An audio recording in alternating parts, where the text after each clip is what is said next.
Welcome to another Business Tech Planet video. Today, we'll show you how to prevent Excel from removing leading zeros.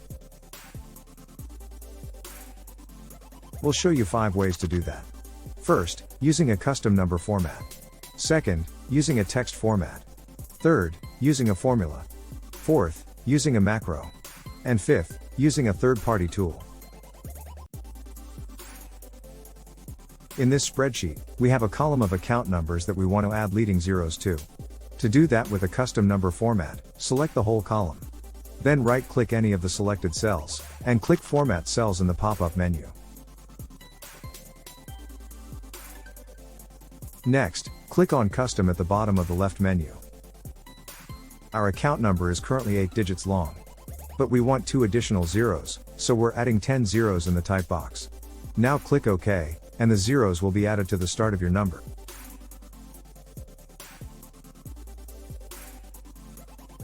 To retain leading zeros using a text format, start by selecting the whole column.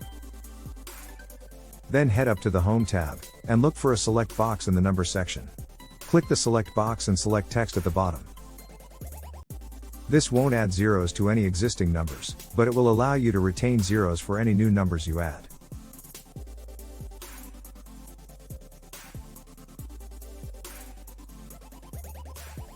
We've created a new column called Account Formatted. Here, we'll create a formula to add leading zeros to the numbers in the account column.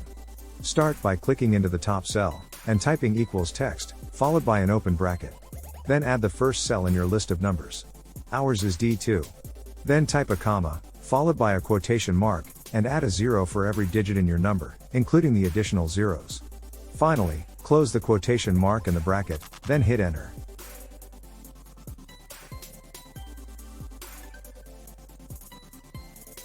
You can also add zeros to the start of a value by using the following code.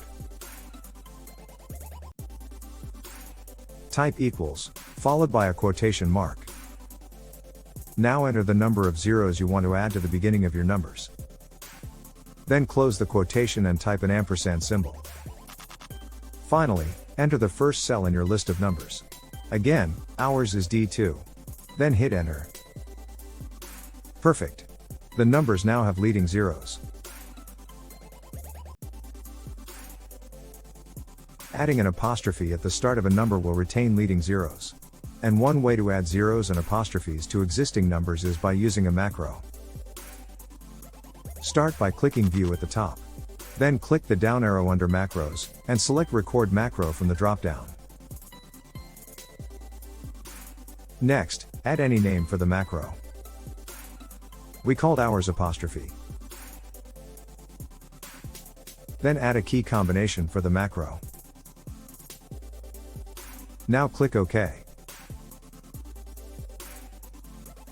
Next, head straight up to macros again. And this time select Stop Recording from the drop-down. Then click the macros icon, or click the down arrow and select View Macros. You can now hit the Step Into button to open Visual Basic. Now you need to create a space just above End Sub. And paste in the following text. You can find the code in the description. Once complete, close Visual Basic.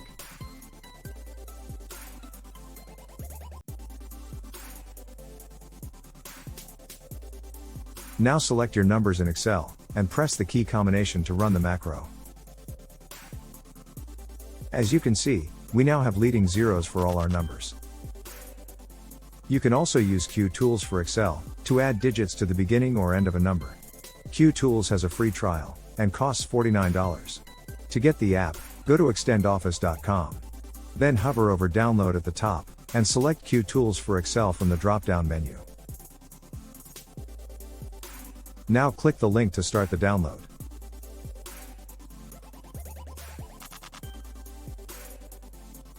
Once installed, restart Excel and head up to the new Kutools tab.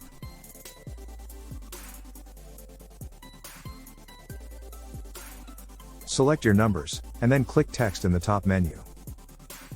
Then click Add Text. In the dialog box, add the number of zeros you want to appear. In this case, we want 2 zeros.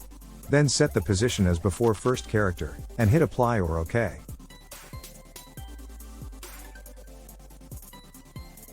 That's it. The zeros have been added to the beginning of the account numbers. That's all for this video. We hope it was helpful. Check the description for additional links and resources. And leave a comment below if you have any concerns or questions. Thanks for watching. And don't forget to subscribe for more Microsoft videos.